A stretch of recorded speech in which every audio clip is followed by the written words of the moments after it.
I've been a 911 dispatcher for 12 years, the last 7 on the graveyard shift. You think you've heard it all after that long? The drunks, the domestics, the panicked fumbling for words after a car crash. It all becomes a kind of white noise, a rhythm of human misery you learn to navigate without letting it touch you. You have to. It's the only way to stay sane. My district is a sprawling, sleepy county that dies after 10 p.m.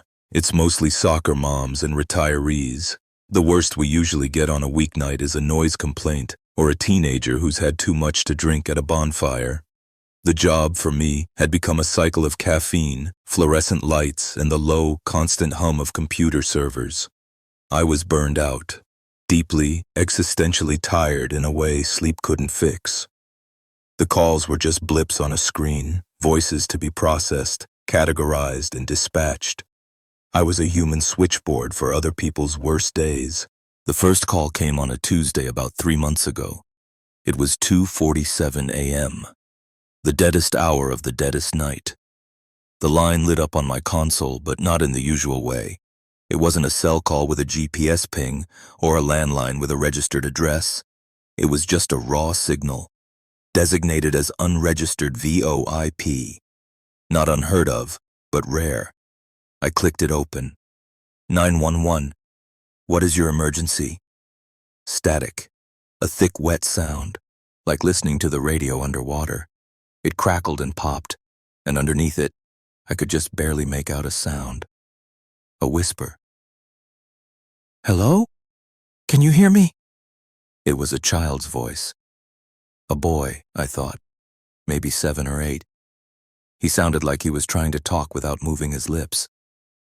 This is 911, I repeated, my voice a little louder, a little clearer. I can barely hear you. What is your emergency? The static swelled, almost swallowing his voice whole. He's back. The man in the mask is back.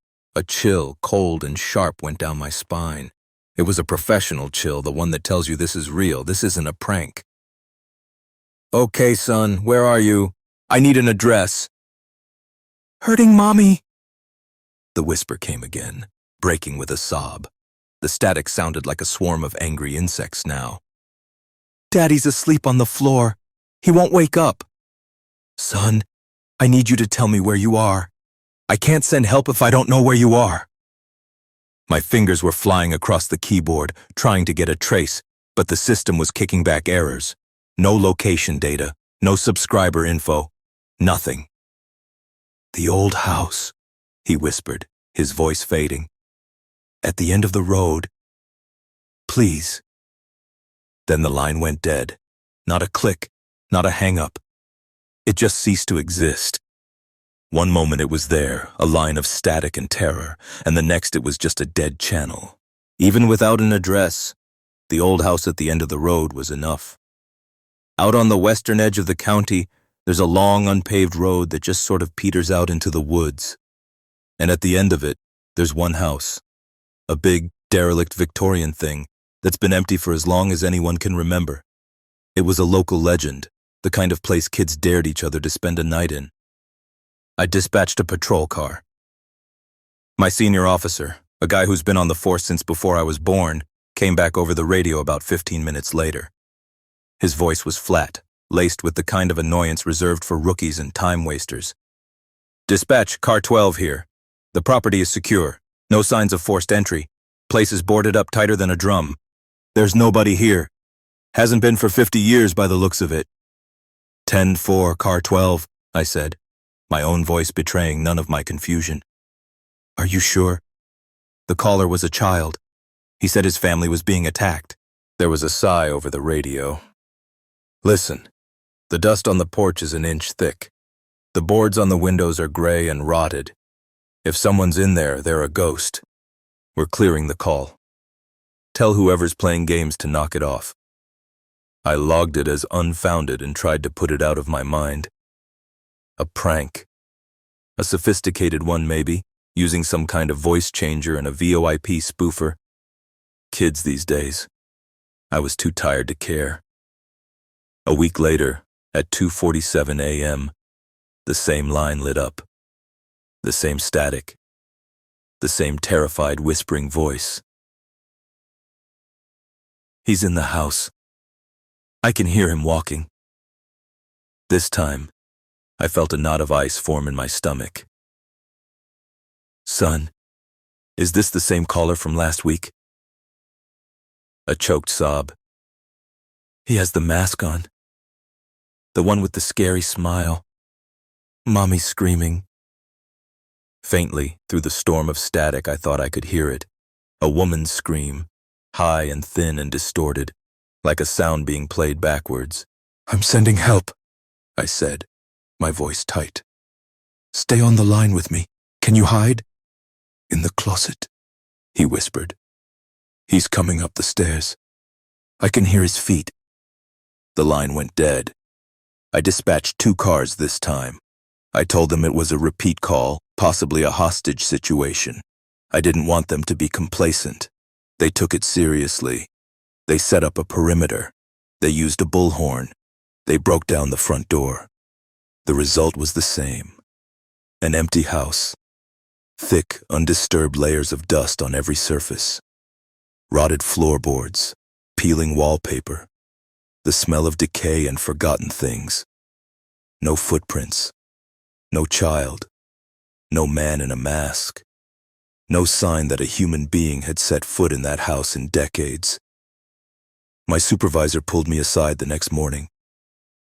He's a large, patient man who has the weary look of someone who's seen it all twice. He told me to drop it. It's a glitch, he said, not meeting my eye. Some kind of cross-chatter from another jurisdiction or a recurring electronic echo.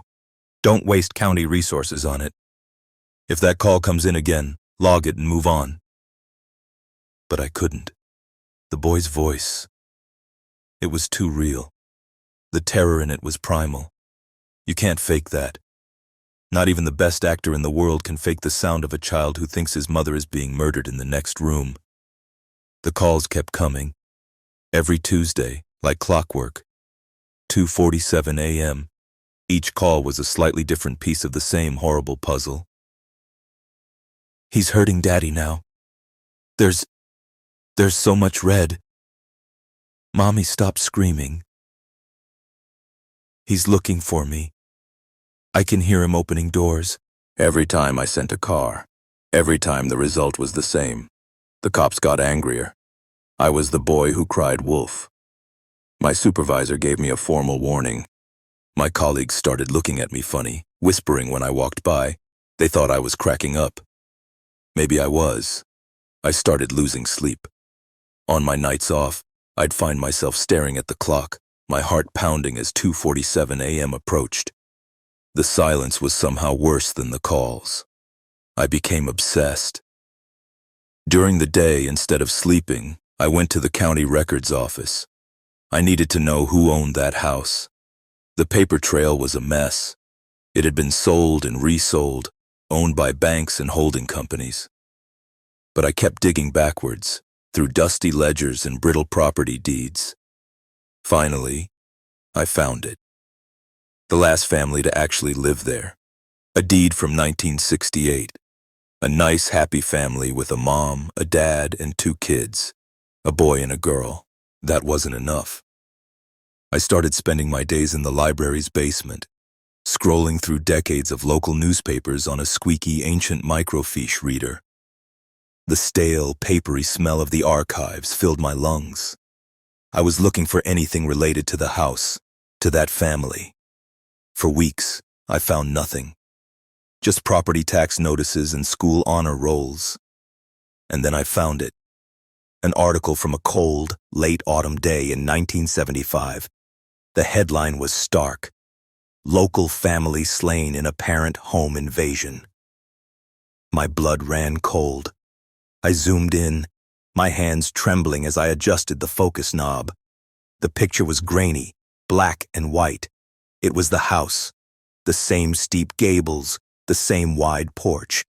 Police cars were parked haphazardly on the overgrown lawn. I read the article, my heart hammering against my ribs. A husband, a wife, and their 10-year-old daughter found dead in their home. The cause of death was extensive. The article was vague, using phrases like brutal force trauma. The police report mentioned a possible intruder, a figure a neighbor had seen fleeing into the woods, described only as a tall man wearing some kind of pale, expressionless mask. But the last paragraph was what made me stop breathing. The family's 8-year-old son, it read, remains missing. Police found evidence he was hiding in an upstairs closet during the attack, but the boy has not been found. A statewide search is underway. Authorities have not ruled out the possibility that he was abducted by the assailant. The crime was never solved. The masked man was never found. The little boy was never seen again. I sat back in my chair, the library basement suddenly feeling like a tomb, the static, the whispers, the closet, the man in the mask. It wasn't a prank. It wasn't a glitch. Was I listening to a ghost? The next day at work, I felt broken. I walked into the dispatch center like a zombie.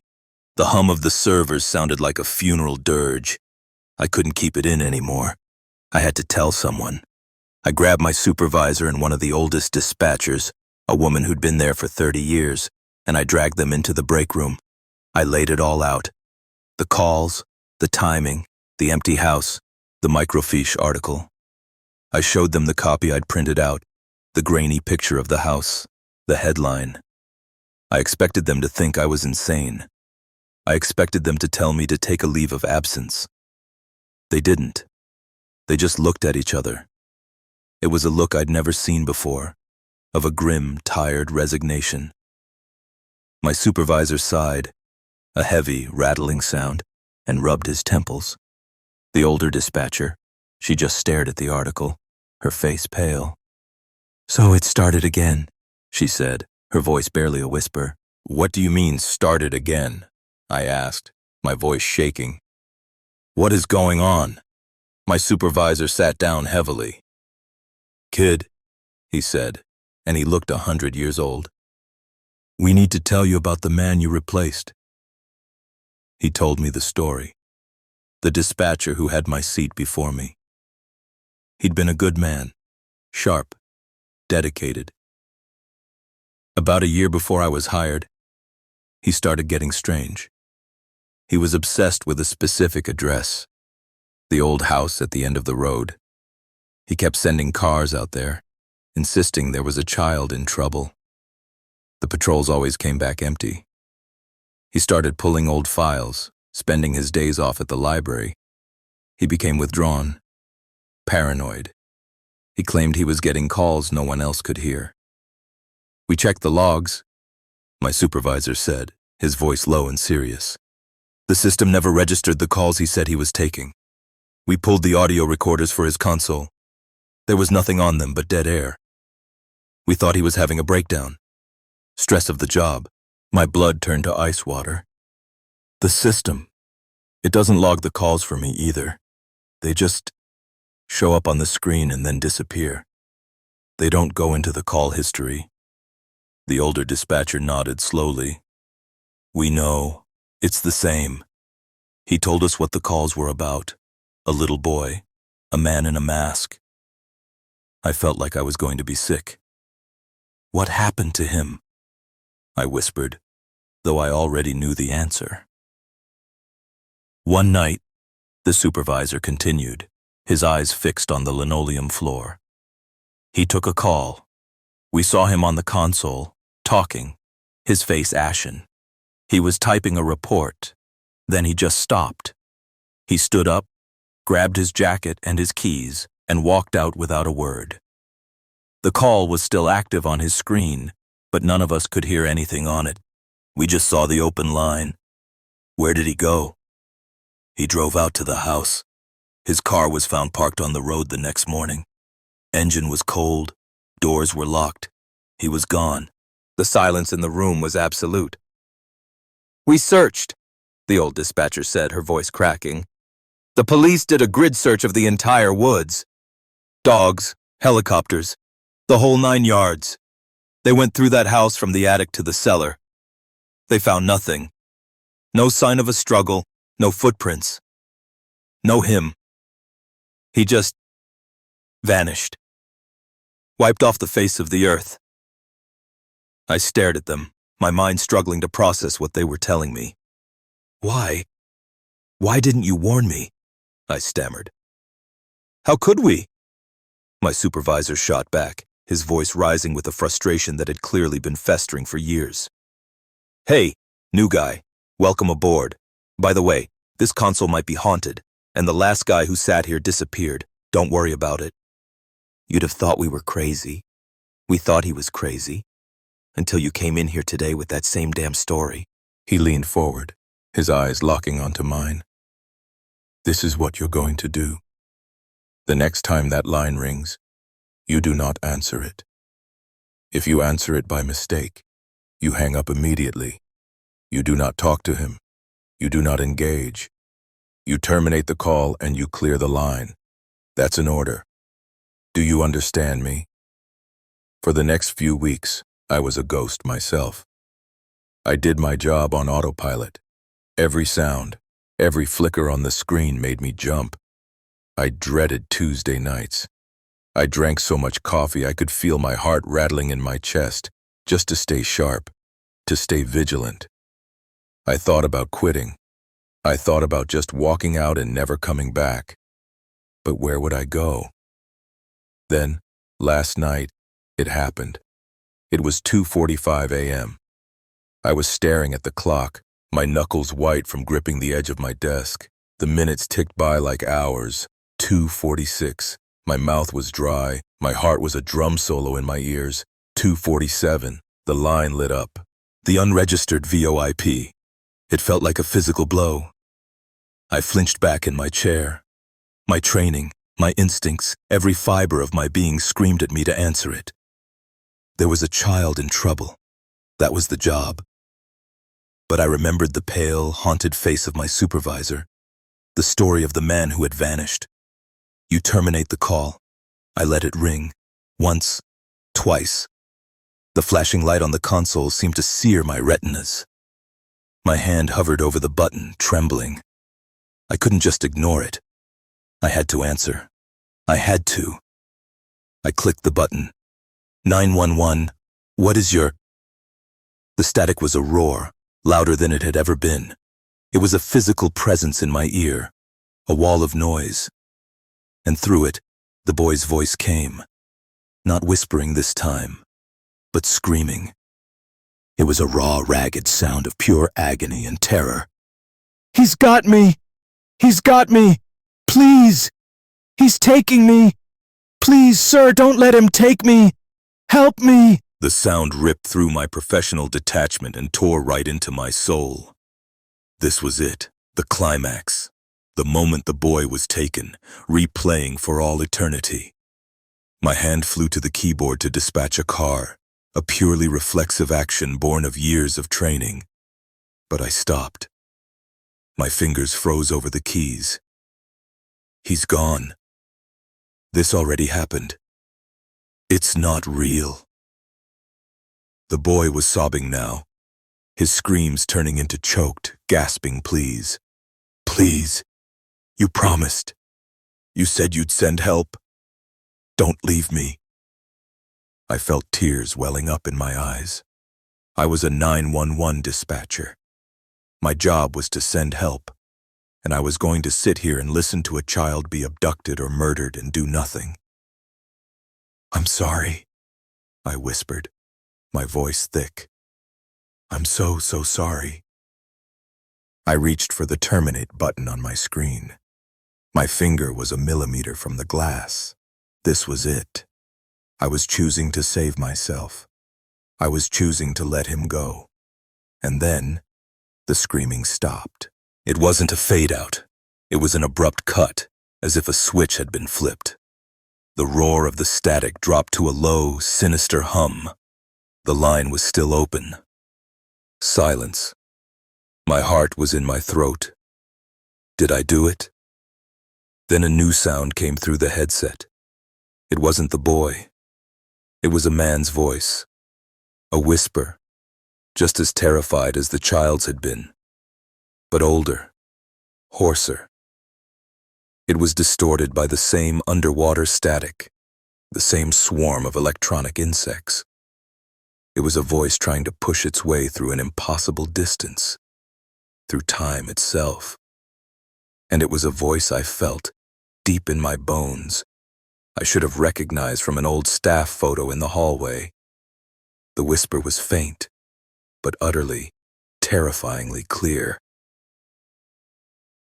He's here. I froze, my finger hovering over the screen.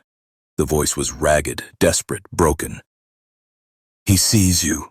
Through the line. He's looking right at you. A cold dread, so absolute and profound it felt like death itself washed over me. I slowly, involuntarily, looked up from my console, across the darkened dispatch center, towards the plate glass windows that looked out into the night. There was nothing there but the reflection of my own terrified face in the glass, my skin pale in the glow of the monitors. The whispering in my ear continued, a final, chilling plea from a place beyond hope. Please, get me out of here.